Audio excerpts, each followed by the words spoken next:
Bonjour à toi et bienvenue sur Changer d'air. Je m'appelle Clément, je suis ingénieur et entrepreneur, mais surtout je me demande tous les jours ce que je vais bien faire de ma vie. Chaque semaine, je vais à la rencontre de celles et ceux qui changent le monde pour partager leurs histoires et ce qu'ils ont appris sur leur parcours. Alors si tu veux écouter ces histoires incroyables, si tu recherches ta voie dans ce monde complexe, ou si tu veux simplement avoir un impact positif et être heureux, alors ce podcast est fait pour toi. Bonjour Julien et bienvenue dans Changer d'air. Bonjour Clément.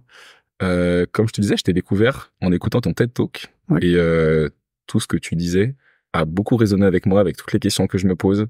Et donc j'ai vraiment eu trop envie de partager ton histoire et les messages que tu partages. Donc merci beaucoup de me recevoir. Avec joie. Merci à toi de venir. Pour comprendre qui tu es aujourd'hui, est-ce que tu peux nous expliquer qui était le Julien enfant et comment il s'est transformé?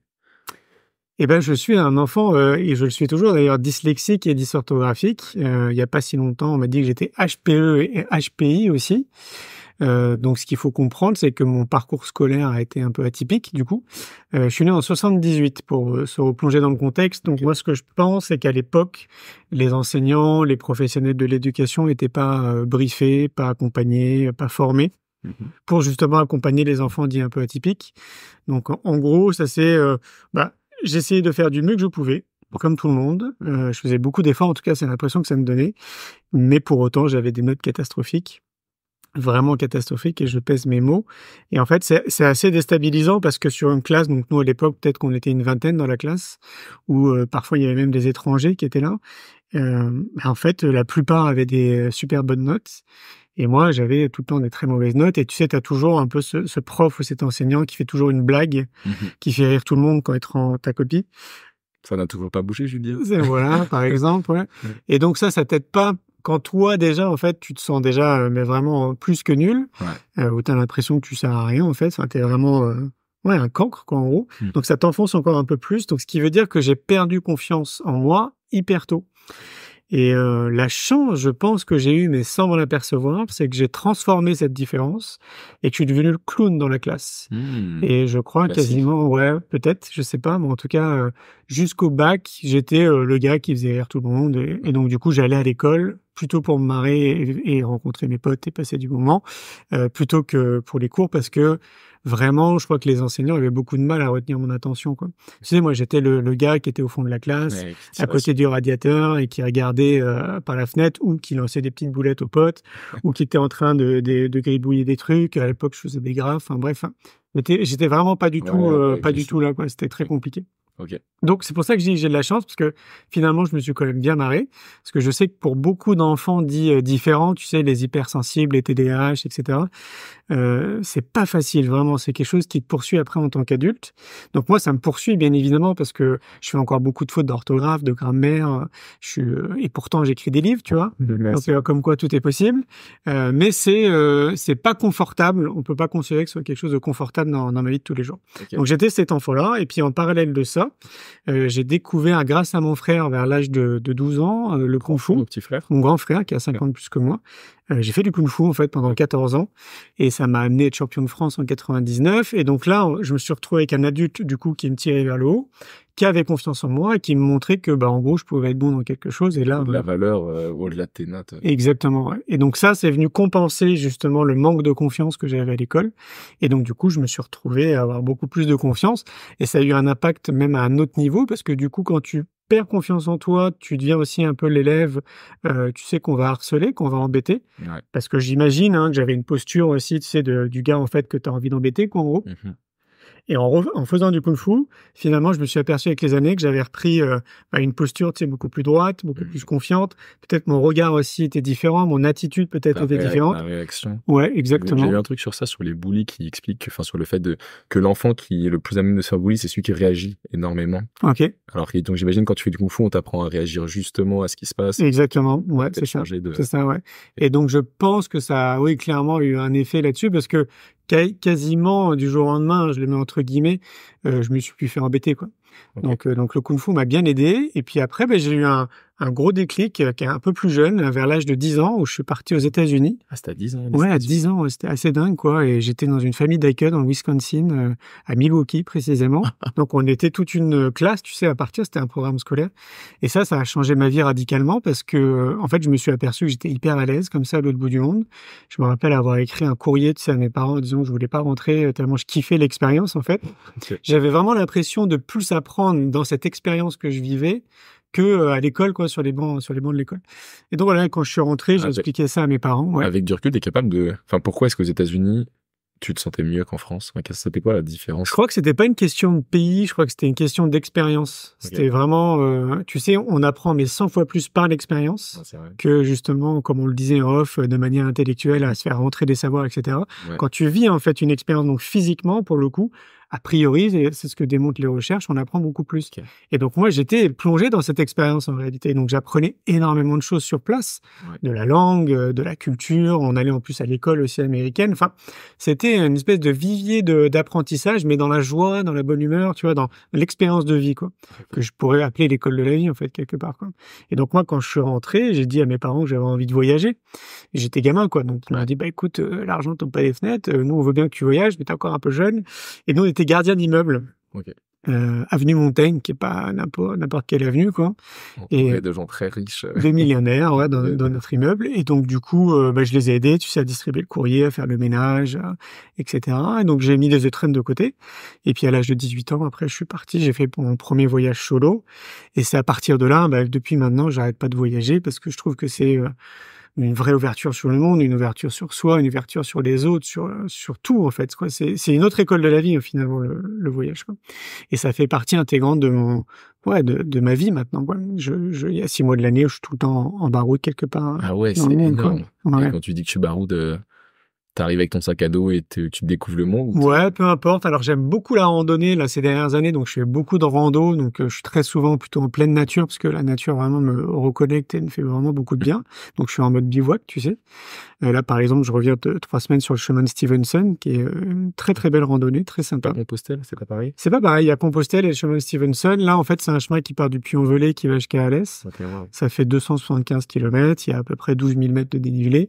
Et c'est super. Enfin, c'est vraiment top, quoi. Donc, moi, je suis souvent en rando, là, ces dernières années. Sinon, je suis sur mon vélo et je me balade. Je fais des milliers de kilomètres, pareil, tu sais, en rando, quoi, avec la tente. Et puis, j'essaye de minimiser mon impact carbone. Donc, je prends de moins en moins l'avion. Avant, je prenais un peu plus l'avion, mais bon, voilà, je suis tellement attiré par la planète que, voilà, j'essaie de me dire, bon, si je peux partir au moins 2 fois dans l'année, c'est bien. Ouais. Et donc là, le prochain voyage, ce sera au Pérou, et généralement, je reste au minimum 1 mois, en fait, sur place, quoi, pour bien apprécier le pays. Donc voilà. Donc, j'étais un peu cet enfant entre le kung-fu, le côté dyslexique, le voyage. Et puis surtout, en fait, ce que me dit ma mère, c'est que c'est à l'âge de 10 ans que j'ai commencé à cheminer vers moi. Qui me paraît être assez unique. En tout cas, je pense qu'on n'est pas beaucoup, en tout cas de ma génération, parce que comme on le disait tous les deux, ta génération, vous êtes un petit peu plus connectés. Tu peux expliquer ce que tu veux dire par cheminer vers soi? Alors, cheminer vers soi, c'est tout ce qu'on nous apprend pas à l'école. C'est apprendre à nous connaître, en fait, vraiment, mais qui on est profondément. Ouais. Moi, ce que je pense, c'est que l'école, globalement, de notre société, elle nous met sur des rails. Et donc, l'idée, c'est de bien rester sur les rails et surtout pas de sortir. Et donc, dans ce processus, dans ce train-là, en fait, on nous conditionne, on nous apprend à voir la vie sous un certain prisme. Et notamment, comme on le disait tout à l'heure, avec beaucoup de connaissances, en fait, beaucoup de savoir. Ouais. Mais on oublie le savoir-être. En fait, le savoir-être, en tout cas pour moi, tel que je le vis, en fait, c'est ce qui m'aide dans ma vie de tous les jours, quoi. C'est pas tant les connaissances de ce que j'ai pu apprendre à l'école, c'est vraiment tout ce que j'apprends, en fait, dans ma vie et tout ce que j'apprends de ce que je suis, moi, en fait, profondément. Et donc ça, pour le coup, c'est un cheminement qui dure toute une vie. Ouais. En dehors de la quête de sens, apprendre à se connaître, pour moi, c'est vraiment le cheminement d'une vie. Et donc, j'ai commencé, vers l'âge de 10 ans, à comprendre qui j'étais, quels sont mes mécanismes, c'est quoi mes faiblesses, c'est quoi mes forces, quels sont mes talents innés, parce que je pense qu'on a tous des talents innés dans plein de domaines. L'école ne nous les révèle pas, alors que pour moi, ça doit être le lieu, justement, où on révèle ses talents. Et une fois que tu as révélé ces talents, c'est génial.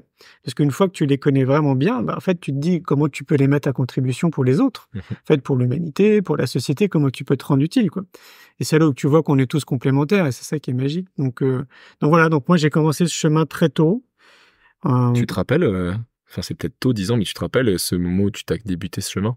Oui. Et tu te rappelles ce que tu t'es dit un peu, en fait, waouh, ça fait 10 ans qu'on te bassine sur des choses qui n'ont pas de sens ou... Alors pas à l'âge de 10 ans, non. Comme je te disais, le voyage déjà était un sacré déclic parce que ça a remis en question beaucoup de choses. Ouais. Et après, de fil en aiguille, à l'époque, il y avait pas beaucoup de bouquins en développement personnel. Donc, pour ceux qui connaissent, quand on habite à Paris, avenue Montaigne, les Champs-Élysées sont vraiment juste à côté. Et à l'époque, il y avait Virgin sur les Champs-Élysées. Ok. C'est Megastore. Ouais. Ouais. Et donc, moi, en fait, j'allais là-bas et je m'asseyais dans les rayons et puis je bouquinais, quoi. Et je pense qu'il devait y avoir peut-être une dizaine de bouquins en développement personnel. Et le premier bouquin, moi, qui m'a marqué, c'est en 99, c'est La prophétie des Andes, qui est vraiment, si tu l'as pas lu, je recommande. Pour moi, il fait partie des lectures qu'on devrait avoir pour ceux qui s'intéressent un petit peu à eux-mêmes, quoi. Ouais. Et donc, je tombe sur ce bouquin et je me dis, waouh, mais en fait, je suis pas le seul à réfléchir comme ça, à penser comme ça. Okay. Parce que, comme je te disais, je me sentais un peu seul de ma génération. Et puis, de fil en aiguille, je tombe sur d'autres bouquins. Après, il y a plein de synchronicités qui se mettent en place dans ta vie. En parallèle de ça, j'ai fait du skateboard aussi pendant 14 ans. Donc, j'étais tout le temps dans les rues de Paris à faire du skate. Et c'est une autre école aussi dans la rue. Tu rencontres beaucoup de monde. C'est très intéressant d'ailleurs parce que tu vas faire des choix. En fait, des personnes que tu rencontres, il y a des personnes qui peuvent te niveler vers le bas et d'autres qui peuvent te tirer vers le haut. Et donc voilà. Donc j'ai eu cette chance de faire les bons choix et de plutôt me rapprocher de personnes qui m'ont tiré vers le haut. Et donc dans le lot, il y avait des gens quand même qui étaient aussi très intéressés par le domaine du développement personnel. Mais à l'époque, on n'en parlait pas parce que c'était un peu pointé du doigt comme un mouvement sectaire en fait. Oui. Donc on parlait pas de yoga, on parlait pas de méditation, on parlait pas de tout ça. Et si on en parlait, c'était un peu en off. Et on voulait pas être jugé, donc c'était dans des contextes très restreints, quoi. En fait, tu vois, c'était Par exemple, quand on allait faire du skate, on était beaucoup, on pouvait pas parler de ça avec tout le monde, quoi. Ouais. Donc il y avait quelques personnes avec qui je pouvais discuter de tout ça. Et voilà, donc de fil en aiguille, à travers les voyages, les lectures, les rencontres et tout, etc. Ça m'a amené à mieux me connaître. Et puis je continue encore à 45 ans à essayer de bien me connaître, parce que je vois quand on est vraiment à géométrie variable, c'est incroyable en fait. On est tout le temps, c'est l'impermanence totale en fait. Notre mindset tout le temps. Ouais. Et c'est comment trouver ce juste équilibre. Excellent. Et c'est à ce moment-là que tu lances ton entreprise? Alors je lance ma boîte en 2003. En 2003, j'ai 23 ans. Donc tu sors d'un moment difficile ou très difficile. Ouais. J'étais SDF en fait à Paris pendant un peu plus de 6 mois en plein hiver. Donc c'était compliqué. Alors comprendre par SDF sans domicile, j'ai jamais dormi dans la rue. Donc je me suis toujours débrouillé en fait pour aller dormir chez des potes ou dans des lieux un peu insalubres. Mais bon, j'ai ta mère quand même. Donc Alors ma mère non, parce qu'en fait ma mère a dû quitter son emploi donc de gardienne du jour au lendemain. Ouais, en fait, pour l'anecdote, ce qui s'est passé, c'est qu'un matin, je descendais d'une chambre de bonne, donc je dormais dans une chambre de bonne, et j'arrive chez ma mère, en fait, et donc il y avait son ex-compagnon qui était en train de l'étrangler. Et donc du coup, je me suis battu avec lui, je lui ai pété 4 dents, lui a porté plainte contre moi, et en fait, on s'est rendu compte dans les altercations de ce qui est après avec les flics, parce que bon, en gros, on est obligé de s'expliquer quoi, que lui sortait de l'hôpital Sainte-Anne, qu'il avait hôpital psychiatrique à Paris, qu'il avait falsifié des chèques, etc. Et en fait, comme il était un peu barré, du coup, il nous avait menacé d'acheter une arme à feu et de nous tuer. Et donc, à quel âge à ce moment-là? J'ai la vingtaine. Hein. Waouh. Et donc, en fait, ma mère, elle flippe. Donc, elle quitte du jour au lendemain son emploi, elle se barre. Okay. Et donc, plusieurs possibilités. Mon frère lui propose de l'accueillir chez elle, mais lui, il venait juste d'avoir son premier enfant. Ils étaient dans un tout petit appart à Montrouge, et donc, moi, j'avais pas envie de déranger. Donc, je leur ai dit, écoutez, laissez-moi, ne vous inquiétez pas, je vais le débrouiller, c'est mon choix. Vous en faites pas pour moi. J'aurais pu aller chez mon père qui habite à Chili-Mazarin, mais il habite dans une banlieue, je trouvais que c'était pas cool. Donc je fais ce choix de me débrouiller. Ça a été une belle école, là encore. En fait, j'ai appris plein de trucs. Évidemment, j'ai côtoyé pas mal de SDF de l'époque, quoi. Et notamment, je me suis rendu compte d'une chose pour moi qui a été assez marquante. Tu sais, je sais pas si tu le vois dans la vie de tous les jours.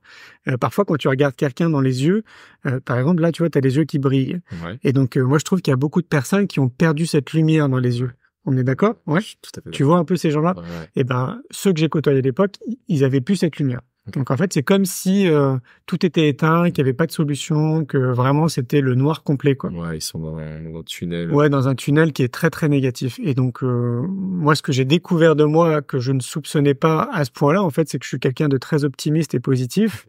J'avais déjà mis en place une forme de routine, une discipline en fait qui me permettait d'être bien dans mon corps et bien dans ma tête. Ouais. Et je pense que tout ça associé a fait que j'ai vu cet événement comme une expérience de vie et je me suis dit c'est clair que ça va pas durer longtemps et à un moment donné je trouverai une solution. Okay. Et donc, ça a duré 6 mois. Et après, la seule solution que j'ai trouvée, c'est un 10 mètres carrés au 6e étage dans l'ascenseur, dans lequel je suis resté 10 ans avant de m'installer ici à Montpellier, quoi. C'est énorme. Ouais.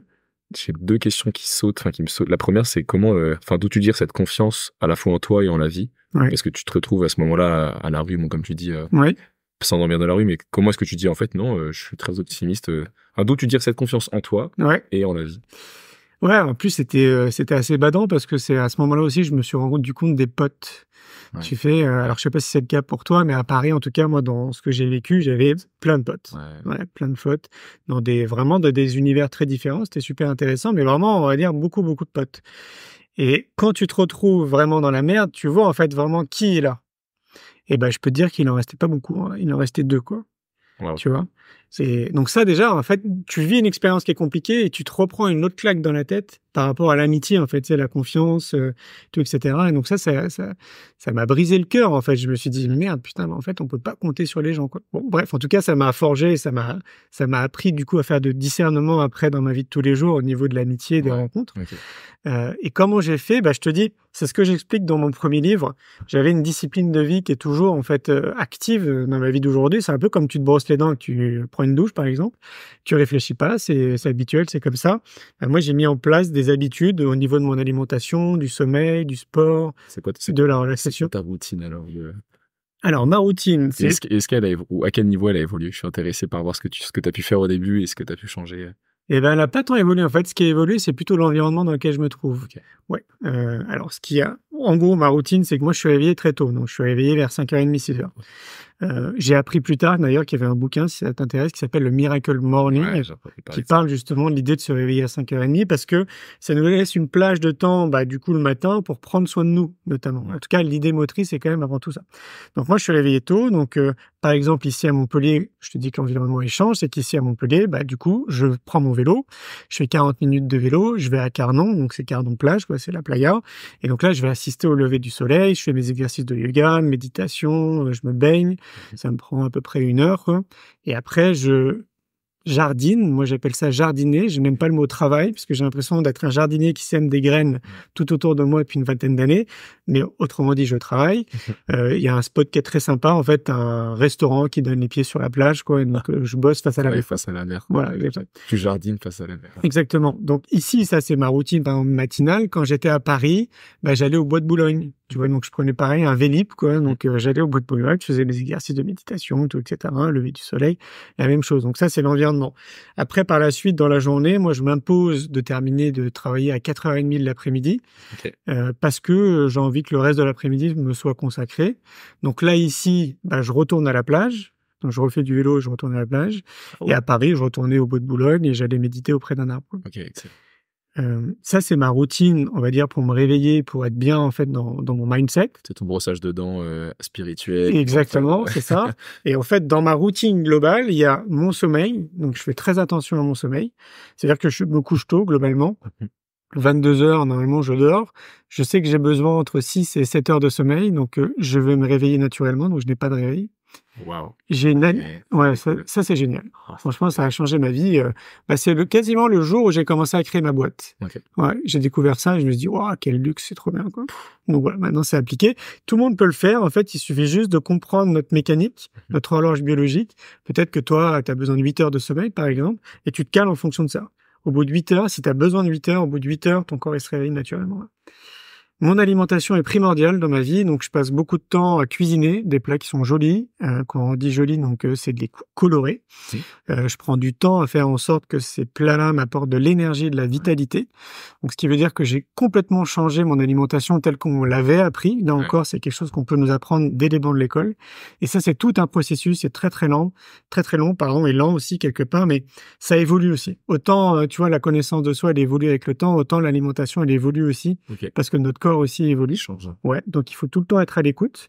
Mais ça, c'est quelque chose qui est vraiment très important, mais pour tous les êtres humains. Tout ce que je dis, que ce soit l'alimentation, le sommeil, le sport, tu sais, à travers le vélo, ça peut être de la natation, de la course à pied, peu importe pour qui. Mais tout ça, c'est super important pour être bien dans sa tête, pour être bien dans son corps. J'ai fait un épisode sur l'alimentation, justement. Ah ouais, parce super. que je me posais ces questions-là. Ah ouais, c'est fondamental. Et Et ouais, fondamental. Ça change tout. C'est Franchement, ça change. quoi tes petits types d'alimentation, toi, tu fais? Bah, là, je sais pas si tu le vois. En fait, moi, j'utilise le vitaliseur de Marion Caplan. Je sais pas si tu connais. Bon, alors, il y a des gens qui. Tout ce que tu dis, je le note et ils seront en bas du podcast. Il y a des gens qui sont pour, d'autres qui sont contre. Alors en fait, le vitaliseur, la particularité, c'est que la cuve, elle a une forme très spécifique qui fait que la température ne dépasse pas les 90 degrés. Alors que certains disent que dès que ça dépasse les 90 degrés, ça dénature les aliments, et d'autres qui disent que non. Alors moi, je fais un mix entre les deux parce que je suis pas totalement sûr. Donc j'aime bien cuisiner à la vapeur avec le vitaliseur de Marion, sinon je mange du cru. Ok. Ouais. Sinon, j'ai un extracteur de jus. Du brut, j'imagine. Ouais, c'est ça. Sinon, j'ai un extracteur de jus. Et donc, avec l'extracteur, par exemple, ce matin, je me suis fait un jus vert. Donc, il y avait du céleri, du concombre et du chou rave. Excellent. Voilà. Donc, je mixte je mange des fruits pour avoir des fruits. Donc ça, les fruits, je ne fais pas de jus. Ouais. Et ça, c'est que pour moi. Hein. Ça veut pas dire qu'il faut faire la même chose. Ouais, je comprends. C'est vraiment à chacun de trouver vraiment ce qui est bon pour lui. Donc, je mange les fruits, je me fais un certain nombre de jus verts. Ouais. Je cuisine à la vapeur, ou sinon, je mange cru. Et donc, tout ça, c'est évolutif en fonction de mes envies. Donc si par exemple aujourd'hui je sais pas, j'ai envie de manger des pâtes par exemple, et ben je me mangerai des pâtes. Donc j'écoute beaucoup mon corps et mes envies, mais j'essaye de rester sur un principe d'aliment qui m'apporte de l'énergie et de la vitalité. Et ça, une fois de plus, c'est très différent d'une personne et l'autre. Okay. J'ai intégré dans ma routine la relaxation, donc moi j'aime bien méditer notamment dehors, donc là en l'occurrence je vais à la plage, mais pareil, il y a plein d'études scientifiques qui montrent les bienfaits du sport, du sommeil, de l'alimentation, des exercices de relaxation. Pour tous les pragmatiques, il y a plein d'études scientifiques qui montrent vraiment l'importance. C'est assez clair, mon Ouais, ça paraît évident, mais il y a toujours c'est pas facile à appliquer, je trouve. C'est très difficile à appliquer. Et c'est pour ça que je parle de discipline. Ouais. Parce qu'il y en a beaucoup qui commencent et qui arrêtent très rapidement. Ouais, en fait, là où ça marche, c'est quand tu continues, quand tu es vraiment sur du long terme. Ça, c'est le Kung Fu qui m'a appris ça, quoi. Okay. À vraiment persévérer, à maintenir, en fait, une ligne de conduite. Et c'est comme ça, en fait, que ça fonctionne dans tout dans ta vie, que ce soit perso ou professionnel. Je te laisse finir, pardon, sur la route. Ouais. Et donc, du coup, il y a les exercices de relaxation et puis il y a la nature. Donc, comme je te le disais, je suis très souvent dans la nature, que ce soit à travers mes randos ou quand je vais méditer, faire un exercice de yoga à la playa. Mais la nature, pareil, nous veut du bien. Il y a plein d'études scientifiques qui le montrent aussi. Donc voilà, j'ai intégré tous ces réservoirs d'énergie dans ma vie et j'essaie de les combler du mieux que je peux tous les jours. Et ça me permet d'être bien dans ma tête et d'être bien dans mon corps. Génial. J'ai une question qui va directement avec ça. Comment tu fais, pour le coup, quand tu as des petits moments de down ou de doute? C'est quoi comment tu réagis à ça? Parce que malgré tout ça, je trouve que de temps en temps, tu rentres chez toi le soir, tu as un peu des idées noires. Comment tu... Alors moi, je pense, mais on est tous différents, que si ces principes-là sont vraiment intégrés dans ta vie, ça te permet d'avoir un regard différent sur les événements. Je suis d'accord.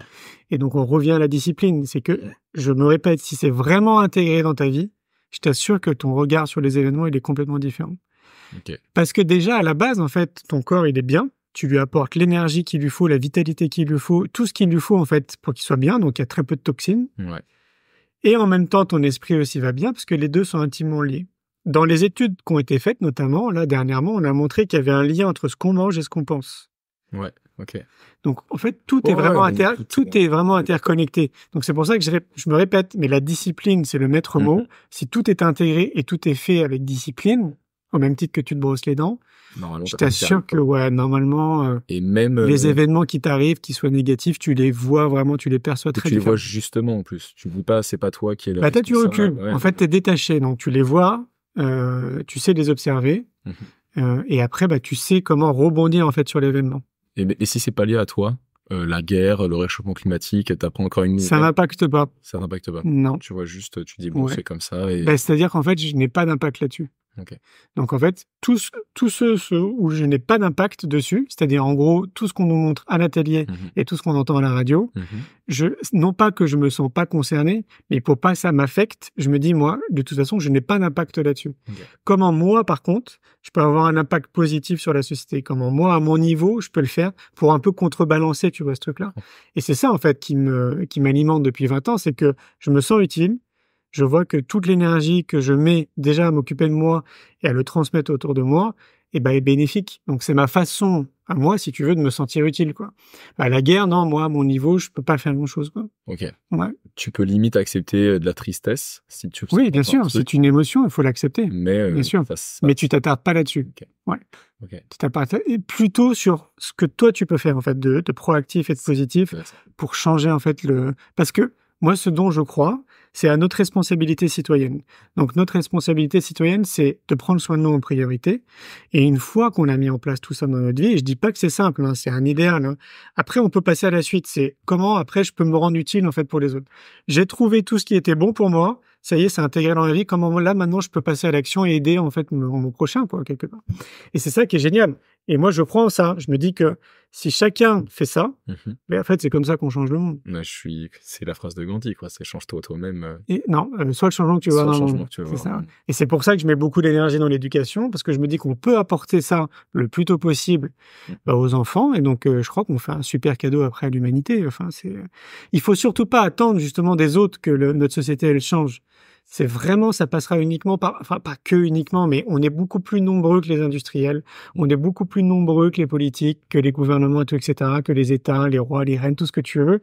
Et je crois que c'est vraiment une décision collective. Donc, plus on sera nombreux, comme toi, tu le fais, par exemple, avec ton podcast, à semer des graines comme ça autour de nous, pour inspirer les gens. Il suffit juste d'un déclic, parfois, pour une personne, pour qu'elle puisse changer le monde. Ouais. Moi, je me dis que c'est comme ça, en fait, qu'on peut faire notre job, quoi, chacun de notre côté. Ouais. C'est très beau. Et donc, c'est pour ça que tu te lèves le matin. Mais oui, c'est carrément pour ça que je me lève le matin. Mais oui, parce que c'est tellement... C'est marrant parce que l'image des graines, désolé, je rebondis sur ça, mais on l'a utilisé avec mon associé Maurice, là, dans la précédente boîte pendant...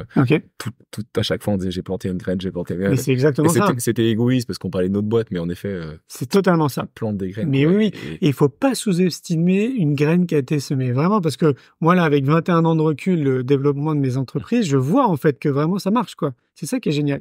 Excellent. Et oui, une fois, alors ça dépend des individus. Pour certains, la graine, une fois qu'elle est semée, ça va être très rapide en termes de prise de conscience et de passage à l'action surtout. Parce que la prise de conscience est importante, mais le plus important pour moi après derrière, c'est l'action. C'est ce qui nous manque en France, par exemple. Je trouve qu'on passe pas assez à l'action. On a plein d'idées, mais c'est ça. Et mais on passe pas assez à l'action. Et par contre, pour d'autres personnes, ça va mettre beaucoup plus de temps. Mais on s'en fout parce que la graine, elle a été semée. C'est ça en fait qu'il faut retenir. Ok, c'est excellent. Et donc, reprenons ton histoire. Tu lances ton entreprise, c'est quoi comme entreprise à ce moment-là? Alors ça c'est incroyable parce que du coup donc j'ai pas de diplôme. Je voyageais déjà depuis un petit moment avec mon sac à dos et moi ce que je voulais c'était montrer en fait aux gens une autre façon de voyager. Et donc je fais ma propre étude. Déjà à l'époque. Ouais. Wow. Et donc je fais une petite étude de marché, mais j'avais pas appris à faire une étude de marché, donc je fais mon étude de marché en gros et je vois que ce que je veux proposer n'existe pas. Et après, on croit aux synchronicités de la vie ou pas, mais je rencontre quelqu'un qui me dit, j'ai un frangin qui a une agence de voyage, je vais lui parler de ce que tu fais, enfin, de ton idée, et tu verras bien. Et donc, je vais le voir, et je vois des dollars briller dans ses yeux, et je me dis, waouh, putain, il m'a acheté un truc, quoi. Donc, je me lance. C'était quoi l'idée exactement? L'idée, qui était très novatrice à l'époque, parce qu'en fait, j'ai créé un marché. Okay. Donc, j'ai créé le marché du tourisme bien-être et éco-responsable. Et dans ce marché, j'ai créé un modèle économique dans le monde du tourisme, qui était inexistant. En fait, l'idée, pour moi, c'est de mettre en contact toi, par exemple, qui va partir au Costa Rica avec une agence de voyage qui est au Costa Rica, qui est francophone et qui est calée avec le désir que j'ai envie de séjour que j'ai envie de montrer aux gens. Donc moi, je contactais les agences de voyage, par exemple au Costa Rica, et je leur disais, voilà, est-ce que tu peux me construire un séjour? Parce que moi, je suis pas agence de voyage. Tu me construis un séjour sur mesure avec ça et ça. Qui est ma façon en fait de voyager. Les mecs ils me disent bah ok, pas de problème, je te fais un séjour. Ce qui était génial, c'est qu'après moi je l'ai testé ces séjours, donc j'étais dans plein de pays pour tester le séjour. C'était du plaisir. Mais ouais, c'était trop bien. Donc pour vraiment valider que c'était ça que je voulais proposer en fait aux clients. Et après, une fois que le client il contacte l'agence au Costa Rica, moi je récupère une com. Okay. Et ça, c'était inexistant. Exceptionnel. Totalement inexistant. Donc, du coup, je me suis fait embêter par les gros du tourisme. J'ai reçu plein de mises en demeure, quasiment tous les mois, je recevais des mises en demeure. On demandait d'arrêter mon activité, parce qu'ils disaient que j'étais pas agence de voyage. Et comme c'était quelque chose de nouveau, ils comprenaient pas, en fait, le modèle, quoi. Et moi, j'ai un avocat qui me suit depuis mes débuts, en fait, qui leur a expliqué que, non, en fait, les gars, il est en train de créer quelque chose de nouveau, il a le droit de faire ça, il est carrément dans les clous. Donc voilà. Donc, j'ai insisté un petit peu pendant 4-5 ans pour développer, ça s'appelle Néhorizon Travel. Okay. Donc voilà, j'ai beaucoup voyagé, j'ai rencontré plein de gens. Néo direct, le Néo est venu. Le Néo, oui, parce qu'à l'époque, c'était les débuts des Néo. On voyait Néo machin, c'était un peu à la mode, quoi. Okay. Et donc, au bout de 4 ans, en fait, je me rends compte que le monde du tourisme, ça me saoule parce que déjà, j'étais quand même bien embêté par les grands du tourisme. Et puis, globalement, je trouvais que c'était un monde de requins. Pas très doux, en fait, entre eux, tu sais, il y a vraiment une concurrence très forte. Et donc voilà, je décide de revenir un peu aux racines. Comme je suis né dans une famille où on parle de connaissance de soi depuis que je suis tout petit, je me dis, tiens, je vais créer une agence de communication et on va parler de développement personnel et de connaissance de soi du mieux qu'on peut pour essayer de démocratiser en fait ce secteur. Et donc on va l'appeler Néo Bien-être. Excellent. Voilà. Trop marrant. Et après, de fil en aiguille, plein de choses sont arrivées sur mon parcours de vie que j'avais pas prévu. Sur Néo Bien-être, et en fait ça va être lié avec ton film, c'est quoi le bonheur et tout. C'est quoi pour toi les trucs où tu dis, ok, ça, on n'apprend pas du tout assez à l'école. Et je pense que ça va être lié à ma question qui est, qu'est-ce que tu vas mettre, qu'est-ce qu'on doit apprendre dans une nouvelle école de la vie? C'est quoi pour toi les éléments, les matières manquantes, quoi, fondamentales? Globalement, c'est l'étiquette du savoir-être. Ouais. C'est-à-dire qu'on est très concentré sur le savoir et sur les connaissances, mais très très peu sur le savoir-être, comme je te disais. Et donc pour moi, il faut vraiment axer, au moins équilibrer, parce que il y a certaines écoles qui le font et il y a certains profs qui vont dans cette direction. Il faudrait quand même rassurer les gens qui t'écoutent. C'est vrai. Moi, ça fait quasiment plus de 10 ans maintenant que je mets de l'énergie dans l'éducation, et donc je vois que ce soit à travers le magazine papier Innovation en éducation, le podcast Innovation en éducation, le congrès Innovation en éducation, tout ce qu'on a créé dans l'écosystème Innovation en éducation, je rencontre beaucoup de monde et je vois que, pour essayer d'être très synthétique, il y a à peu près 50% des enseignants du corps enseignant, donc de l'éducation nationale, qui essayent plein de choses. Et donc il faut les remercier parce que vraiment c'est une bouffée d'air en fait dans le monde de l'éducation. Merci aux enseignants. Mais oui, mais très clairement. Et donc il y en a beaucoup, vraiment beaucoup qui le font. Donc, il y a les enseignants, mais il n'y a pas que dans le monde de l'éducation et des professionnels de l'éducation. Il y en a plein, les ADSEM, il y a vraiment beaucoup de corps. Et toutes ces personnes, pour moi, vont dans la même direction, c'est-à-dire intégrer davantage de savoir-être dans notre société. Et donc, le savoir-être, ça passe par ce qu'on appelle les soft skills. Tu sais, c'est vraiment apprendre à se connaître, quoi. Ouais. Qui on est, nos compétences, nos qualités, qu'est-ce qui nous fait vibrer, comprendre nos émotions et pouvoir les nommer. Tout ce qui fait que c'est ce qu'on est nous, en fait, en tant qu'individu assez unique. Tu vois, toi, tu me disais que tu avais fait une école d'ingénieur, donc on t'a formé à rationaliser, voilà, avoir une vision, en fait, très... problème, ouais. Exactement. Bon, comme tu me disais en off, on t'a pas appris, en fait, à savoir, mais qui tu es, en fait. T'es qui, Clément, quoi. À communiquer, à s'écouter. Exactement. Et donc ça, pour moi, c'est vraiment les fondamentaux, en fait. Donc ça serait chouette que davantage d'écoles puissent aller dans cette direction, ce qui est le cas. Moi, je dis dans mon deuxième film, c'est l'école de la vie, une génération pour tout changer. Une génération, c'est à peu près une 30aine d'années maintenant. Avant, c'était 25 ans. Moi, je suis sûr que, en 25-30 ans, on peut changer les choses. Mais par contre, c'est une responsabilité citoyenne. C'est-à-dire que faut pas attendre de l'éducation nationale, faut pas attendre des écoles alternatives, faut pas attendre des parents, faut pas attendre du gouvernement. C'est à nous, en fait, de mobiliser et de mettre en place des actions qui vont dans ce sens-là. De transmettre ça, ouais. Ouais. C'est énorme. Et non, mais c'est énorme. Sur ce film, comment t'appelles ça? L'école de la vie. L'école de la vie, une génération pour tout changer. Comment, à quel moment tu te dis je vais faire un film? C'est venu après le film C'est quoi le bonheur pour vous? Ouais. Où j'avais pas prévu de faire un film, puisque tu as compris, j'ai pas de diplôme, donc je m'étais pas imaginé réaliser un film. Par contre, il y a quand même quelque chose qui est assez intéressant, c'est que quand j'étais plus petit, donc plus jeune à Paris, j'allais très souvent au cinéma sur les Champs-Élysées. Tu sais, je pense être parmi les premiers à avoir acheté la carte Gaumont. Tu sais, en fait, tu payais pas grand-chose et tu pouvais aller plein de fois au cinéma. Et donc, j'allais vraiment très souvent au cinéma. Et je me rappelle des fois quand j'allais avec des potes, je leur disais, mais ils se moquaient de moi. En fait, je me retournais. Et donc, je voyais tout le public, là. Ouais. Et je leur disais, waouh, putain, j'ai l'impression qu'un jour, ce sera mon tour, quoi. Et puis, bien évidemment, ils se moquaient de moi. Et puis, même moi, je sais pas si j'y croyais trop, mais je me rappelle quand même l'avoir fait et dit plusieurs fois. Et pour autant, j'avais vraiment jamais imaginé réaliser un film. Tu vois, c'est 10 millions d'euros. En tout cas, dans notre inconscient collectif, c'est des millions d'euros. Il faut avoir fait des études pour, et tout, etc. Et pour raccourcir, pourquoi j'ai fait C'est quoi le bonheur pour vous? En fait, je me retrouve au Canada. Moi, j'aime bien dormir chez les gens. Donc là, il fait moins 40 degrés. Il y a une tempête de neige, donc je dors chez une nana. Et puis, on commence à parler de plein de choses. En fait, on refait le monde. Et à un moment donné, un peu comme ici, là, on est à table. J'ai mon téléphone portable qui est ici. Et puis, on parle du bonheur. Ouais. Et je dis, attends, ça te dérange pas si je te filme quand tu me parles du bonheur? Donc, je la filme. Elle me dit, OK. Je regarde ces définitions le soir en me couchant dans le lit et je trouve ça génial. Je continue à interviewer des gens au Canada avec mon tel, hein, comme ça, en leur posant la question c'est quoi le bonheur pour vous? Et donc, du coup, ça m'a amené pendant 4 ans à interviewer 1500 personnes dans 25 pays. Énorme. Mais là encore, j'étais porté par l'énergie d'interviewer des gens, comme peut-être que toi, tu es en train de le faire en faisant le podcast, parce que je trouvais ça super intéressant, j'en montrais des gens passionnants, et je voyais surtout qu'en publiant les vidéos sur YouTube, ben, il y avait plein de gens qui laissaient des commentaires, et ça générait des déclics, et ça changeait des vies. Juste parfois une vidéo d'1 minute. De quelqu'un qui donne sa définition. Incroyable, franchement, et ça, j'avais pas du tout imaginé ça. Et comme mon leitmotiv, tu l'as compris, c'est de semer des graines, je me disais, waouh, en fait, voilà un nouveau canal que j'avais pas imaginé, la vidéo, YouTube. Et donc voilà, donc je commence du coup à générer plein de déclics. À travers les commentaires, je me rends compte que ça génère plein de déclics. Et c'est ça qui me motive à continuer à interviewer des gens. Et en fait, ton moteur, c'est le provoquer le changement.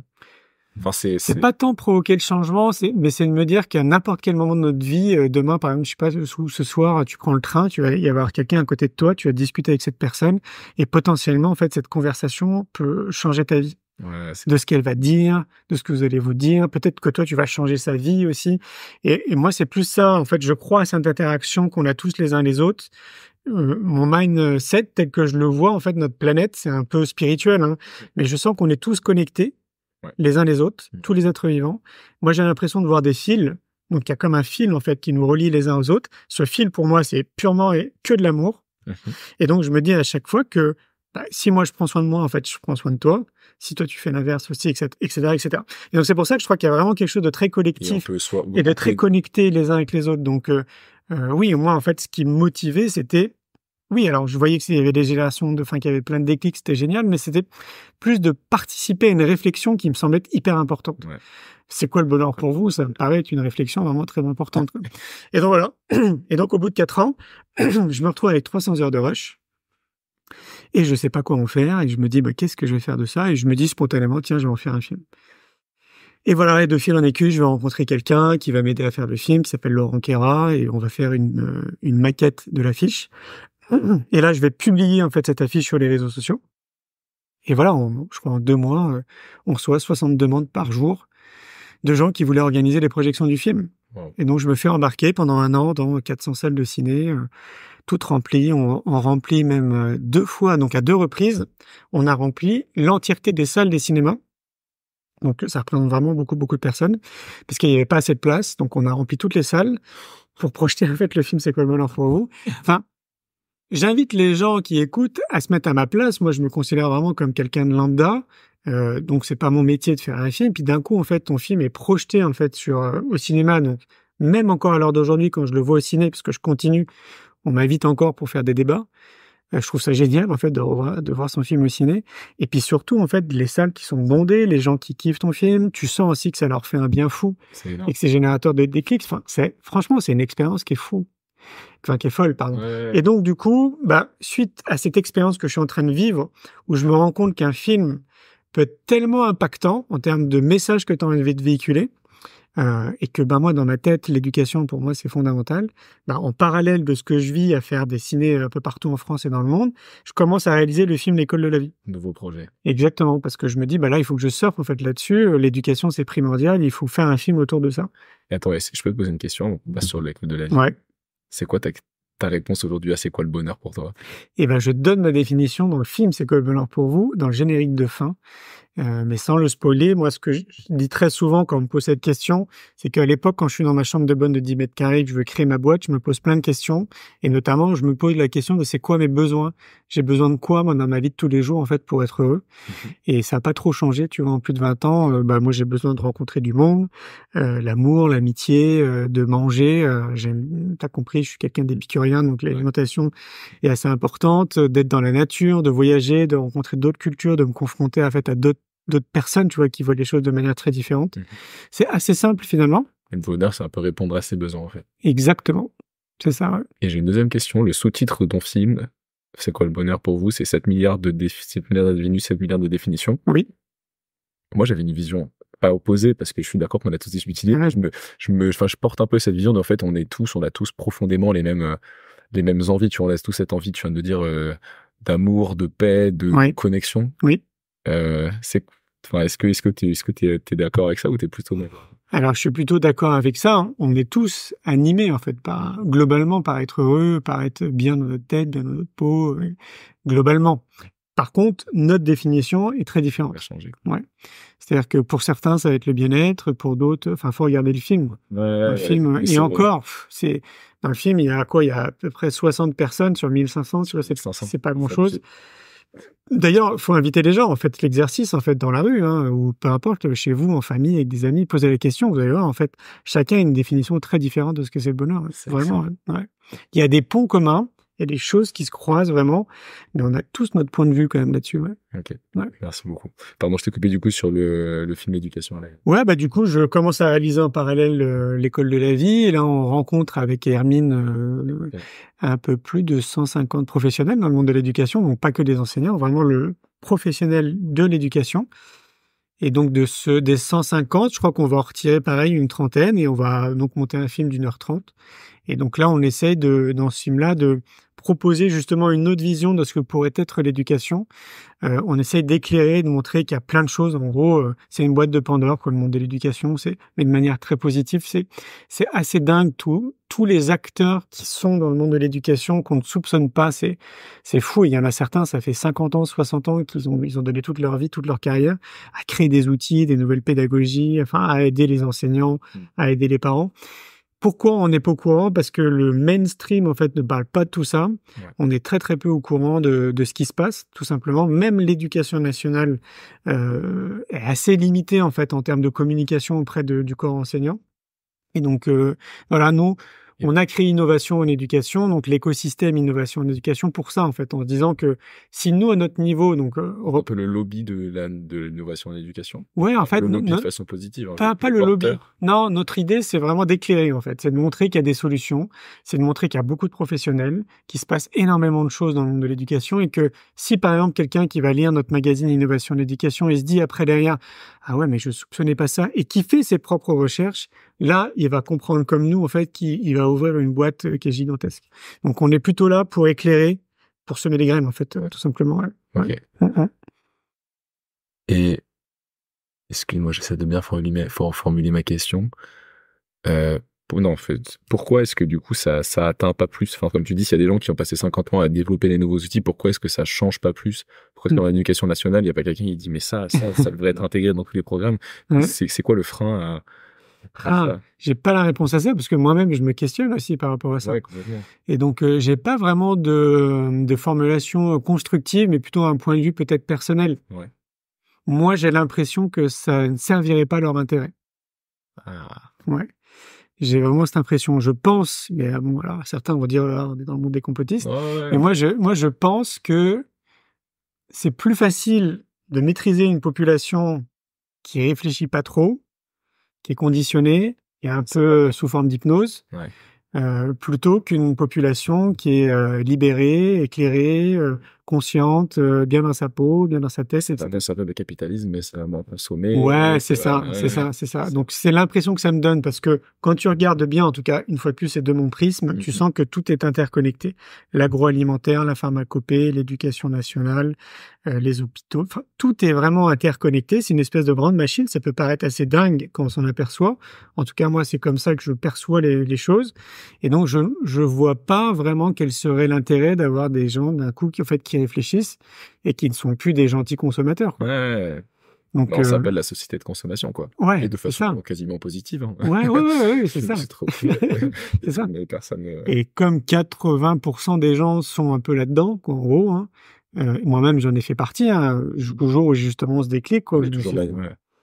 Et moi, je souhaite justement qu'à un moment donné, un maximum de gens puissent avoir leur propre déclic. Je dis pas le même que moi, mais en tout cas qu'ils puissent à leur niveau se rendre compte un petit peu de comment les choses tournent et qu'on n'est pas dans le monde des bisounours, très clairement.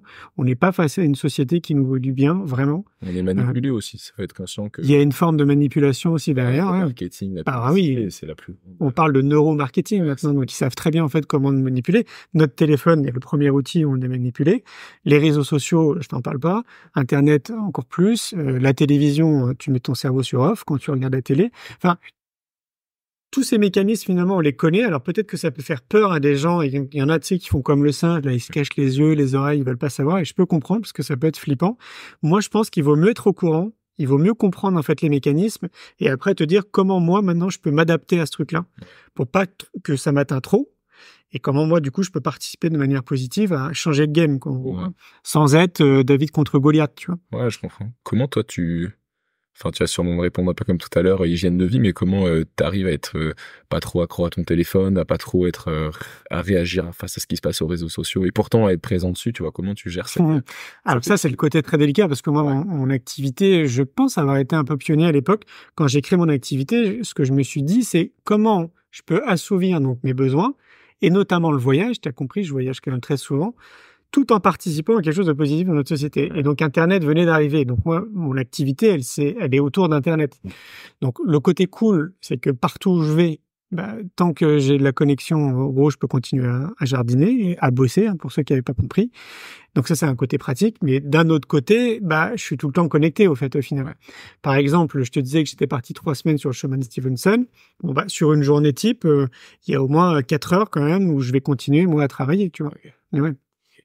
Alors, je sais que pour des gens, bah, ce serait pas possible. Moi, c'est le choix de vie que j'ai fait et qui me permet bah, de voyager partout dans le monde, tout en impactant le monde positivement. Donc, cette notion d'Internet et de téléphone, pour moi, elle est délicate parce que c'est vraiment mon objet de travail. Ton équilibre, tu l'acceptes de l'intégrer dans ta vie.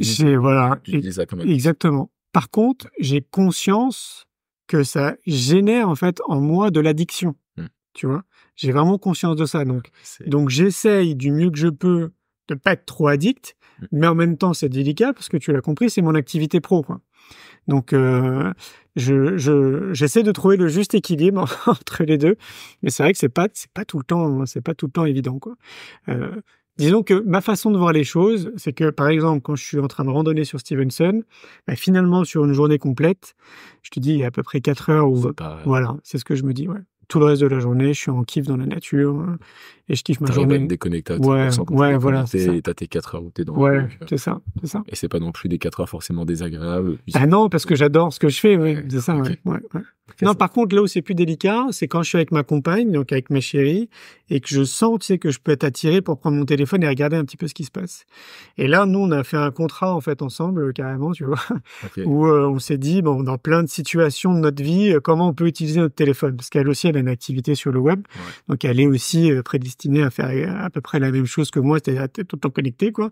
Donc, on a fait ce contrat et on essaie de le respecter du mieux qu'on peut. Mais vraiment, c'est challengeant. Ok. Ouais.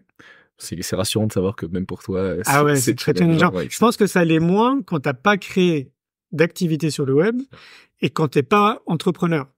Quand t'es salarié, moi je me rappelle parce que j'étais salarié, bah je sors de ma boîte, tout le reste je l'oublie quoi. Jusqu'au jour où le lendemain matin je retourne dans l'entreprise quoi. Quand tu crées ton entreprise, bah en fait t'es tout le temps aussi toi dans ton entreprise. Donc il y a 2 poids 2 mesures en fait si tu veux. Ça dépend de quel côté tu es, si t'es salarié ou si t'es entrepreneur. Ok, trop stylé. Tu commences ton TED Talk en disant j'ai 40 ans, normalement c'est l'âge où on commence à se poser des questions. Oui. Bon, toi, j'ai l'impression que tu as commencé plus tôt. Oui. C'est quoi pour toi les bonnes questions qu'il faut se poser? Bah déjà, c'est quoi le bonheur pour vous? Je pense que c'est une question qui est vraiment importante. Parmi toutes les questions, pour moi, c'est parce que j'ai l'impression qu'on est conditionné sur tout. Donc, si on isole par exemple le couple, c'est est-ce que je suis heureux dans mon couple? Si je me suis marié, est-ce que je suis vraiment heureux d'être marié? Si j'ai fait des enfants, est-ce que je suis vraiment heureux d'être papa ou d'être maman? Est-ce que vraiment je suis pleinement dans mon rôle? Est-ce que j'ai pas suivi en fait un conditionnement sociétal? Donc tu questionnes à la fois tes choix et à la fois la manière dont tu réalises ce que tu fais. Est-ce que tu le fais Oui, parce que je pense qu'on t'a dit de le faire comme ça. Oui, parce que je pense qu'on est vraiment conditionné pour tout en fait. On a une vision du couple qui est conditionnée, on a une vision de la vie qui est conditionnée, une vision de l'alimentation, de tout quoi. Le dernier épisode porte sur le couple et la sexualité. La sexualité aussi, c'est un truc de dingue. C'est très dingue. On est complètement conditionné à avoir une vue sur la sexualité et c'est tellement loin de tout ça en fait pour moi une sexualité épanouie. Donc voilà, donc se poser ce genre de questions. Typiquement, se poser aussi la question de est-ce que je suis vraiment heureux dans mon métier quoi. Est-ce que quand je me lève tous les matins, je suis super content d'aller travailler? Est-ce que mon travail participe à mon épanouissement personnel? Quand on sait qu'on est à peu près 8 heures au minimum par jour dans une boîte, à mon sens, ça devrait être le lieu déjà par excellence, quoi. On commence déjà à être bien, en fait, tu vois. Parce que qu'est-ce qui se passe quand tu observes bien? Pour moi, 70%, 80% des gens, qu'est-ce qu'ils font? Un job alimentaire. Donc, c'est-à-dire, ça leur plaît pas du tout. C'est vraiment pour payer les factures. Ils rentrent le soir, donc la plupart dans les grandes villes, ils prennent les transports en commun. c'est morosité gagnée. Ouais. Ils arrivent chez eux, donc du coup ils sont pas pompés-lop parce qu'ils ont pas passé une bonne journée. Il y a eu le collègue qui est con, le N+1 qui est con, un métier qu'ils aiment pas, les transports en commun où c'est blasant, et t'arrives chez toi, t'es pas dans une bonne énergie. T'as ton mari pareil qui a vécu la même chose de son côté, et vous vous retrouvez tous les deux à la maison. Vous attendez des trucs l'un de l'autre que vous n'allez pas faire. Exactement. Donc t'imagines comme c'est compliqué, comme c'est le bordel. Ouais. Alors que si les deux déjà kiffaient leur journée pro, et ont trop envie de la raconter. Mais grave, tu te retrouves pas dans la même énergie quand tu rentres chez toi. Sans compter la difficulté de habiter ensemble dans la même maison ou dans le même appartement. C'est très challengeant. Ça, en fait, pour moi, c'est pas humain d'habiter. Tu vois, c'est pas du tout lié à la routine. Ça vient bousculer énormément de choses. Ouais. Et donc rien que ça, déjà en soi, c'est un vrai challenge, je trouve. Donc t'imagines, si tu compiles en fait tout ça. Wow, mais c'est très compliqué en fait notre vie quoi. Clairement. C'est pour ça que les gens ils ont l'impression qu'ils peuvent pas mettre sur pause et se dire bah attends mais est-ce que je suis vraiment bien, est-ce que je suis heureux, est-ce que je kiffe ma vie, tout etc. Bah toutes ces questions pour moi elles sont vraiment importantes et je continue moi-même à me les poser régulièrement. Bon un peu de recul. Vraiment. Ouais. Mais c'est plus facile à dire qu'à faire.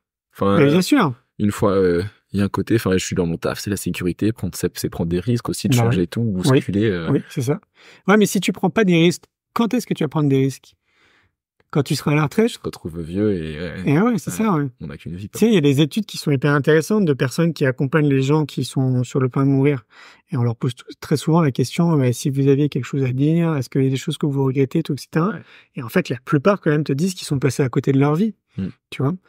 Et donc, moi, ce que je me dis, c'est, putain, mais il faut kiffer la vie maintenant, quoi. Faut pas passer à côté, ouais. Tu sais, moi, dans ma vie, j'ai eu 4 accidents dont je devrais être mort. Wow. Vraiment. Incroyable. Je me dis, j'ai une super étoile. Ouais, voiture, scooter, vélo, enfin, incroyable. Et donc, conclusion à chaque fois, je me dis, mais en fait, c'est vrai quand même. C'est-à-dire que là, potentiellement, du jour au lendemain, tu peux mourir. Ouais. Donc, raison de plus pour kiffer la vie, tu vois, vraiment à fond, du mieux qu'on peut, quoi. C'est énorme. Et un truc que t'as pas vraiment dit, mais qui ressort tellement logiquement et qui est aussi ma pensée profonde, c'est que le bonheur, c'est d'assister c'est d'aider, tu vois, c'est de se sentir utile. Et ça en fait partie. Et on dit toujours, c'est plus agréable d'offrir que de recevoir. Et tu l'as pas dit du tout, mais en fait, c'est ce que tu fais, quoi. Quand tu dis, je vais avoir un impact positif, c'est que. C'est exactement ça. À la fin de ta vie, si t'as gagné plein d'argent, t'as fait du jet ski toute la journée, en fait, t'es pas heureux. T'en fous. Oui, puis surtout, tu sais, on dit très souvent, tu repars pas avec ton argent, hein, quand tu décèdes. Donc, non, vraiment, le truc le plus important, c'est ça. Alors, tu sais, il y a une grosse étude qui a été menée dans le monde du bonheur. Ouais. Ça a duré 75 ans. On a suivi 2 groupes d'individus. Okay. Et en fait, on s'est rendu compte, en les suivant, que l'ingrédient le plus important, c'est le lien social. Le lien social de qualité. C'est vrai. Si, c'est Harvard. Ouais.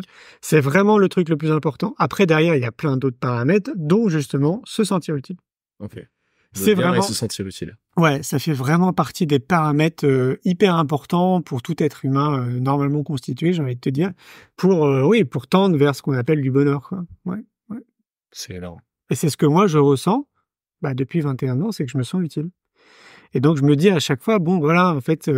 Je sais pas, tous les matins, par exemple, je vais recevoir des mails, je vais recevoir des textos, des commentaires sur les réseaux de personnes qui te remercient parce que ça a changé leur vie, parce que ça a été très inspirant pour eux, parce qu'ils en ont parlé à quelqu'un pour qui ça a changé sa vie.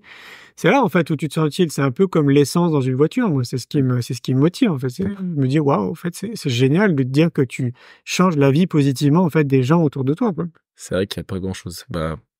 Moi, avec ce podcast, j'ai reçu quand le peu de fois tu reçois un message de gros, ça fait trop plaisir. Hein. C'est bien. C'est un délire truc. Mais c'est ça. Et en plus, ce qui est génial, c'est que moi, je ne suis que ce que je suis. C'est-à-dire, tu vois, je suis pas dans un rôle ou dans un personnage, en fait. T'as la chance d'être 100% vrai. Mais exactement. Ça, c'est pas donné. Mais ça, mais c'est juste génial, quoi. Tu m'aurais connu il y a 20 ans en arrière, ou même 30 ans maintenant. Attends. Et 45. Donc, non, 20 ans en arrière sur mon skateboard. Bon, j'avais les cheveux longs ici, mais en fait, ce que je suis, moi, je suis le même, tu vois. Je comprends. T'as parlé, j'ai envie de te le poser, mais ça, c'est une question plus personnelle. Comment, du coup, tu gères cet équilibre de couple? Comme t'as dit, ça vient tout chambouler. Ouais. L'amour, le couple m'apporte beaucoup de force, beaucoup d'équilibre, beaucoup de bonheur aussi, mais c'est aussi le plus challengeant de ma life. Il n'y a pas grand chose qui peut m'impacter autant que que mon couple, en fait. Que ce soit positivement ou négativement, tu vois. Ok. Parce qu'en fait, c'est là où je vais réagir personnellement. Comment toi, tu gères ça? Tu veux dire que c'est ton socle, quoi. C'est à la fois c'est mon socle, ça c'est sûr, c'est ma base de confiance en moi, d'amour, c'est là où j'arrive peut-être à le donner le plus et c'est certainement là où je reçois le plus. Mais c'est aussi là où je suis le plus challengé parce que c'est là où si je fais quelque chose, que je me prends une remarque de mes potes ou de quelqu'un qui me dit c'est pas intéressant ce que tu fais, je m'en fous. Mais une remarque de ma copine qui me dit ça, c'est compliqué. Paf, et c'est ma personnalité, je le sais, mais je sais que c'est aussi du coup très challengeant où je préférerais me lever à d'autres moments plus tôt. Mais en fait, c'est pas cool pour Jeanne, du coup, en fait, je me lève plus tard, mais c'est pas grave, tu vois, mais tu fais des compromis. Et donc, ça bouscule un peu ce que tu voudrais faire tout seul. Comment, je vois. Comment t'acceptes ou comment tu Alors, moi, ça, toi? J'ai appris une chose, du coup, ça remonte aussi à une vingtaine d'années, c'est le détachement. J'ai appris à me détacher. Alors, c'est tout un processus, hein. Ouais. Le détachement, c'est pas que dans le couple, hein. C'est vraiment se détacher, je sais pas, des résultats, se détacher de ta propre personnalité, de ce que tu veux souhaite refléter, par exemple, dans la société.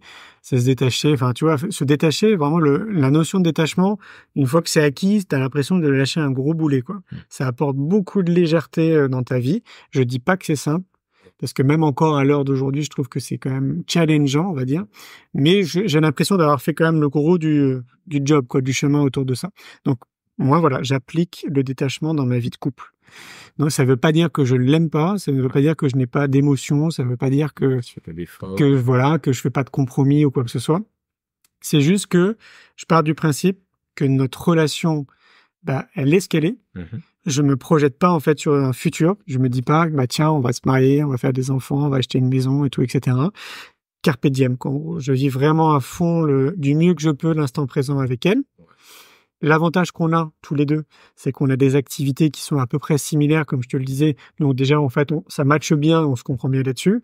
Parce que quand t'es avec un bonhomme qui voyage 6 mois de l'année, c'est un peu compliqué d'être avec quelqu'un qui veut une vie de couple traditionnelle, tu vois. Donc déjà, bien évidemment, il faut trouver quelqu'un. Enfin, c'est pas comme si j'avais cherché, hein. C'est arrivé comme ça dans ma vie, mais en tout cas, il faut qu'il y ait quelqu'un quand même qui soit à peu près dans les mêmes énergies que toi à ce niveau-là. Sinon, c'est beaucoup plus complexe. Et puis, bien évidemment. Mais ça, c'est la vie de couple pour tout le monde, c'est de se comprendre aussi dans nos aspirations, en fait. Moi, je parle de plus en plus de couple conscient. Et donc, pour moi, dans le couple conscient, il y a plusieurs paramètres. Il y a chacun des partenaires prend soin de lui. Donc ça, c'est notre responsabilité, chacun de notre côté. Et donc, nous, on n'interfère pas sur ça, chacun de notre côté. Chacun a ses propres mécanismes pour régler ses propres blessures, etc. Donc, l'idéal, c'est de ne pas interférer. Donc, chacun mène son truc en tant que citoyen responsable. Ensuite, il y a ce troisième élément qui est notre couple, qu'on essaie de faire grandir, qu'on essaie de construire, qu'on essaie de comprendre, qu'on essaie d'alimenter du mieux qu'on peut. Et ensuite, il y a ce désir profond des deux individus de participer à un changement collectif positif dans la société. Ça, pour moi, les couples conscients. C'est énorme. Oui, c'est énorme. ça rajoute une dimension gigantesque Exactement, c'est ça. Mais ça veut pas dire que c'est simple. Ça veut pas dire qu'on se prend pas la tête. Ça veut pas dire que, tu vois, on reste quand même des êtres humains, malgré cette conscience, malgré, en fait, cette envie, malgré les actions qu'on mène chacun de notre côté. Malgré tout, on reste quand même des êtres humains. Mais en tout cas, on essaie du mieux qu'on peut de faire grandir tout ça. Se construit, quoi. Ouais, voilà, exactement. C'est ça. Mais par contre, en tout cas, pour ce qui me concerne, parce que je sais que pour elle, c'est un peu plus dur, détacher du résultat. J'entends par là que si, par exemple, demain, on doit rompre, bien évidemment que je serais triste, mais je serais détaché, en fait, de tout ça. Tu vois ce que je veux dire? C'est assez subtil, quoi. Non, je comprends. Et ma question, du coup, c'est comment tu travailles sur le détachement? Parce que ce que tu décris, moi, ma difficulté, c'est peut-être d'être détaché du regard des autres. Par exemple. Tu vois, je trouve que c'est très, très dur. Et même si tu écoutes ta pensée, qui te dit, oh là là, qu'est-ce qu'il a pensé toi, et que tu dis, non, mais ça, c'est une pensée, on s'en fiche, reste connecté. C'est dur de l'enlever. C'est intimement connecté à la confiance en soi. La confiance en soi, justement, pour moi, ça devrait partir sur les bancs de l'école, parce que très rapidement, en fait, on perd confiance en nous, pour beaucoup d'entre nous, parce qu'on ne se connaît pas. Donc, c'est quand même assez intimement lié. Quand tu as vraiment confiance en toi, le détachement est beaucoup plus simple. C'est-à-dire que le regard des autres, tu t'en fiches. Je vais te donner un exemple. Comment moi j'ai procédé, hein. À l'époque, donc j'allais souvent au cinéma et je me rappelle dans mes débuts, j'allais au cinéma seul. Et donc quand je me retrouvais dans la queue là sur les Champs-Élysées, c'était une grande queue, hein, et je me faisais mes films tout seul. En fait, tu vois, j'imaginais le regard des autres, des gens qui étaient en train de me regarder et je me disais, putain, il doit se dire, putain, le pauvre gars, il va tout seul au cinéma, ça doit pas être marrant. Enfin, je me faisais des films, en fait, tout seul comme un grand, quoi. Ouais. Donc, je ne savais Les pas gens du tout. t'avaient vu en une seconde. Je pense qu'ils s'en foutaient totalement, quoi. C'était le regard des... Donc, du coup, j'ai appris à me détacher de ce regard. Ouais. Donc, ça veut dire quoi? Ça veut dire que je me suis forcé, en fait. Ouais. Jusqu'au moment où j'ai compris et je me suis dit, mais en fait, ils me connaissent pas, ils s'en foutent. Au pire, ils disent, ah, il y a un mec tout seul. Et c'est fini. Et voilà, ouais, enfin, voilà. Et une fois que j'avais franchi cette étape, après, j'ai été au restaurant tout seul. Parce que là, c'est pareil aussi, aller au restaurant tout seul, c'est pas dans notre culture ici en France. Ça l'est beaucoup plus aux États-Unis, notamment à New York. Mais nous, ici en France, quand tu vois quelqu'un qui mange tout seul, il y en a certains qui pourraient se dire, oh, c'est pas cool. Ouais. Même si ça devient de plus en plus cool, hein, quand même. C'est marrant, j'en parlais dans un Blablacar il y a 3 jours. Ah oui. Qui allait au restaurant de ceux qui exactement comme ça. Alors que moi, j'adore, quoi, en fait. Je kiffe, mais ouais, carrément. Et puis, voilà. Donc, de fil en aiguille, en fait, c'est un peu comme tout, en fait. Quand je parlais de discipline, en fait, il faut que tu te forces. Il faut viser des expériences par toi-même pour te rendre compte. Par exemple, l'histoire du cinéma, comment est-ce que tu y retournes et tu t'arrêtes cette pensée? Ça vient au fur et à mesure. Tu y vas et tu dis, en fait, non, les gens, ils pensent. Enfin, tu te... C'est comme un muscle. Tu t'ouvres les yeux. Genre, tu dis, en fait, les gens, ils pensent pas, ou même s'ils pensent, ils disent, exactement. C'est cool. Et... Ouais. C'est comme un muscle. Ton regard, en fait, tu changes. Avec ton attention, genre. Ouais. Oui, c'est ça. C'est autant, par exemple, demain, tu as envie d'avoir des biceps, tu veux aller dans une salle de muscu. Voilà. Autant tu as envie de changer ton regard sur une situation. Il faudra répéter, en fait, les événements qui sont à peu près similaires pour que tu switches, en fait, ton regard. Tu la répètes, mais tu sais vers où tu veux aller. Exactement. Pas simplement y retourner. Ah non, ouais. L'idée, en fait, c'est te détacher de tout ça parce que te dire, non, en fait, c'est tout con. En fait, je me bloque dans plein de trucs. Et là, et pas plus tard qu'avant-hier, j'ai un ami qui est pour moi un frère de cœur, qui est obligé de rester tout l'été à Paris parce qu'il bosse à la RATP, avec les JO, etc. Ouais. Il est sollicité. Et donc, les week-ends, là, en ce moment, il me dit dans la semaine, ça va, il est hyper occupé, ça se passe bien. Et les week-ends, il est tout seul chez lui. Il a une chérie, mais qui vient de s'installer à Bordeaux, donc il se voit pas beaucoup. Et donc, il me disait, tu sais, moi, je suis pas comme toi, j'ai pas cette facilité à aller faire une rando tout seul, ou aller au ciné tout seul, ou à faire des trucs tout seul en solo, quoi.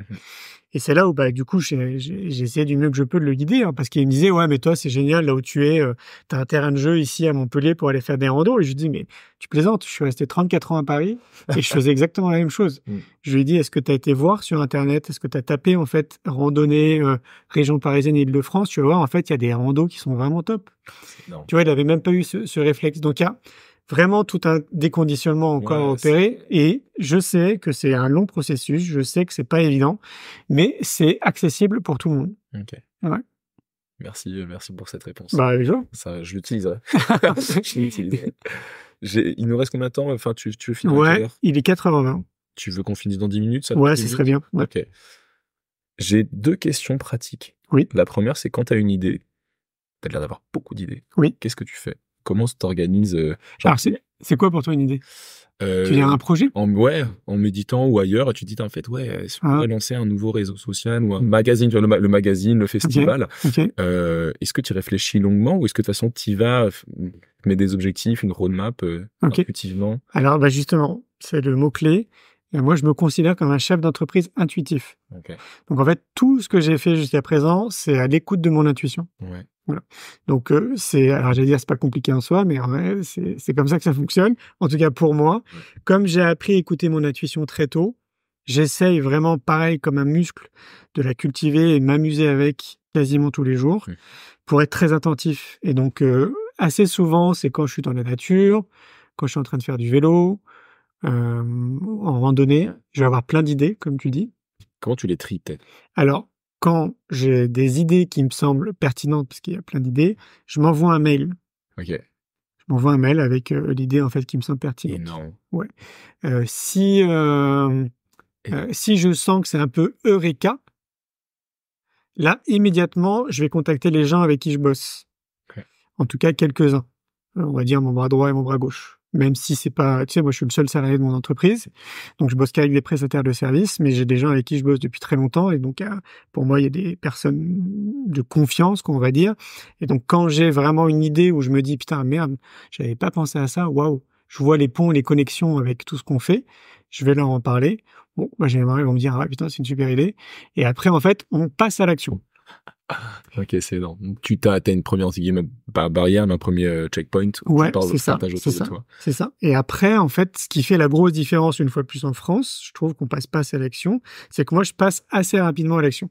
Je vais pas attendre une plombe, quoi. C'est, si je le sens vraiment intuitivement, si je sens vraiment que c'est un truc, pareil, hein. c'est quelque chose qui va participer à quelque chose de collectif. Donc c'est vraiment pour les autres. Je le fais pas pour moi. En fait, mon idée, c'est pas, il y a pas des raisons. Alors oui, il y a des raisons financières, mais j'allais dire, il y a pas de raisons financières. Il y a forcément des raisons financières parce que tu investis de l'argent. Donc le minimum, c'est quand même de rentabiliser ce que tu vas faire. Et moi, ce qui me plaît dans les idées que je mets en place, c'est l'impact que ça peut avoir, en fait. C'est comment davantage tu peux aider les gens, en fait, davantage et davantage, quoi. Tes idées, tu t'avais pas de matérialisant pour augmenter mon patrimoine. Oui, voilà, non, c'est pas ça, c'est ça. Ça, putain, génial, il y a une connexion avec ça, donc super, quoi. Génial. Donc c'est plus ça, et après, bah oui, c'est le passage à l'action. Donc là, les gens avec qui je bosse, maintenant, ils sont assez habitués, et on essaie de passer à l'action après assez rapidement en fonction de l'ampleur du projet. Et la dimension financière, c'était ma deuxième question, tu as un peu répondu, mais moi, ma petite voix, enfin mon intuition, elle me propose rarement des projets avec des rentas de ouf. et en fait, j'avais ça un peu sur tes films et sur tes jeux de société. T'arrives quand même, quand t'as une idée, t'arrives quand même à te faire enfin, tu l'intègres directement. Non, pas du tout. Tu l'intègres pas. Ben non, parce que justement, comme c'est intuitif, je me lance pas. Moi, je suis pas ingénieur. Ouais. Tu vois, j'ai pas cette réflexion que je pense que toi tu pourrais avoir. Ouais, c'est ça, comme beaucoup pourraient avoir. Je dis pas que c'est ce qu'il faut faire comme moi, mais par contre, j'ai l'impression que si tu te lances dans un projet qui te met en joie, où tu sens en fait que ça va être utile pour l'humanité, c'est les deux ingrédients. Généralement, après, les choses se mettent en place, quoi. Enfin, en tout cas, moi, c'est comme ça que je le vis. Par contre, c'est clair que je réfléchis pas ROI, je réfléchis pas rentabilité, le minimum, quoi, on va dire. Si je te dis, l'idée, c'est pas de perdre de l'argent, mais c'est pas mon objectif. Okay. Par contre, c'est vrai qu'in fine, je gagne de l'argent. Okay. Ouais. Ok, merci. La dernière question, c'est un peu mon leitmotiv, mais c'est une question que je me pose très souvent, et c'est, tu vois, comme on dit, soit on devient une espèce consciente, et soit on est de moins en moins comme ça, et bon, je sais pas vers où on va. Comment tu vois l'humanité dans 200 ans? Ah, mais je suis tellement curieux. Tu sais c'est là. Ah, toi aussi? Ah ouais. J'ai trop envie. Mais grave, j'ai trop envie de voir. Alors, moi, je me suis fixé un objectif perso, je viens de vivre au moins jusqu'à 112 ans en pleine forme. Okay. Donc, c'est aussi pour ça que j'ai une discipline de vie, tu vois, etc. Je veux vraiment être en pleine forme, et je dis bien en pleine forme. Hein. Ouais. Pour continuer justement à semer des graines, et notamment pour voir un peu comment les choses vont évoluer. Ouais. Et d'ailleurs, il y a un gars, parce que je m'intéresse à tout ça, il y a un mec, un milliardaire, qui lui dit, en tout cas, avoir envie, mais il a mis en place plein de trucs, pour vivre jusqu'à 150 ans. Wow. Ouais. Bon, après, c'est très drastique ce qu'il a mis en place. C'est un mec qui mange des pilules ou Ouais, alors notamment, tu l'as vu? C'est pas Brian Johnson? Je sais pas, mais en tout cas, il veut pas que la pluie tombe sur sa peau, il a pas envie de ça. Ouais, c'est hyper drastique. Ouais. Il a une alimentation mais hyper stricte, il fait du sport de manière très stricte et tout, etc. Chacun son truc, ouais, moi c'est pas mon truc. Moi je suis très inspiré des zones bleues, je sais pas si tu connais les zones bleues dans le monde. En fait c'est des zones, il y en a 6, donc c'est dans 6 pays différents dans le monde, où on a répertorié, par exemple en Sardaigne, il y a une zone bleue, donc c'est un village en Sardaigne où il y a plus de centenaires. Ah, waouh. Et on sait pas trop pourquoi, mais maintenant on le sait, parce qu'on les a étudiées, en fait, ces zones bleues. Et en fait, ce sont des personnes qui ont mis en place, un peu comme moi je le fais dans ma vie, des principes de vie qui leur permet, visiblement, de vivre en bonne santé le plus longtemps possible. Wow. Et parmi ces principes, on retrouve le lien social. Ouais. Ils cultivent une forme de spiritualité. Okay. Ils ont une bonne alimentation, donc ils leur apportent de l'énergie, de la vitalité. Ils ont un sens à leur vie, on parlait de quête de sens. Tous les matins, quand ils se réveillent, ils savent pourquoi ils se réveillent. Pour, je sais pas, filer un coup de main à un pote, pour aller dans une assoce et tout, etc. Et ils ont du mouvement. Il y a tout le temps, c'est-à-dire que le mouvement fait partie de leur vie. Ils continuent à marcher, ils jardinent, tout ce que tu veux. Et ça, c'est 5 points, et je crois qu'il y en a un 6e, on les retrouve dans toutes les zones bleues. Okay. Donc, ça veut dire que potentiellement c'est possible, et ça va même bien plus loin, parce qu'il y a un Américain qui a fait un film sur Netflix qui est autour des zones bleues. Hyper intéressant ce qu'il a fait. C'est qu'il a voulu reproduire à une échelle d'une grande ville aux États-Unis les principes des zones bleues. Donc, il a convaincu un maire. Il a dit, voilà, en fait, ce que moi j'ai vu à travers le monde. Et je pense qu'on peut essayer de faire la même chose à l'échelle de votre ville, où je dis une bêtise, peut-être 100 000 habitants. Wow. Est-ce que vous êtes OK pour qu'on mette une expérience pendant X années? C'est les zones bleues, ouais. Et donc, ils ont mené cette expérience et bien évidemment, ils ont augmenté la vitalité, ils ont augmenté l'espérance de vie de la population. Donc, ça veut dire que c'est possible. On a vraiment tous les outils à notre disposition, vraiment tout ce qu'il faut. Et c'est ultra simple. C'est le sport, le sommeil, l'alimentation, les exercices de relaxation, tu vois, tout ce que j'ai dit, le lien social et tout, etc., la spiritualité, qui nous permet de vivre en bonne santé et en bonne vitalité. Et donc, nous, on a envie de faire un film avec un pote. On fera un film justement inspiré des zones bleues pour montrer avec notre petite touch française qu'on peut vieillir en bonne santé. Parce que dans l'inconscient collectif, vieillir égale mauvaise santé. C'est égal hôpitaux, égal pilules, etc. En fait, non, pas du tout, quoi. Ah bah ouais. Mes premières personnes en mode santé à 4,90 ans, je les ai vues à 25 ans, encore une fois, quoi. Ah ouais, ok. En fait, c'est impossible. Ah mais c'est tellement possible. Et c'est pas... Mais c'est fou, tu sais, moi j'ai fait le GR20 là au mois de juin. Tu vois ce que c'est le GR20? Donc c'est, pour ceux qui connaissent pas, c'est l'une des randos la plus dure d'Europe. Donc c'est vraiment très sportif. En 6 jours, on a fait quasiment 12 000 mètres de dénivelé. Donc je peux dire ça pique. Et à un moment donné, on monte à un col, on est à 2006. À 2006, il y avait un couple de 80 ans qui était là, quoi. Ouais. Tu vois? C'est cool. C'est ça. Merci beaucoup, Julien. Avec joie. Merci à toi, Claire. Merci à toi d'avoir écouté l'épisode jusqu'au bout. J'espère du fond du cœur que tu es plein d'énergie, que tu as le sourire et que tu repars avec des réponses et inspiré par notre invité. Bon, j'écoute aussi des podcasts et je sais qu'on a la flemme de le faire, mais ça prend vraiment d'une minute. Alors si tu peux liker et t'abonner à Changer d'air, merci beaucoup. Ça lui donnera de la force et de la visibilité. D'ailleurs, si tu as des retours, des questions ou des idées, n'hésite vraiment pas à me les remettre en commentaire ou à me les envoyer par mail. L'adresse est dans la description. À la semaine prochaine!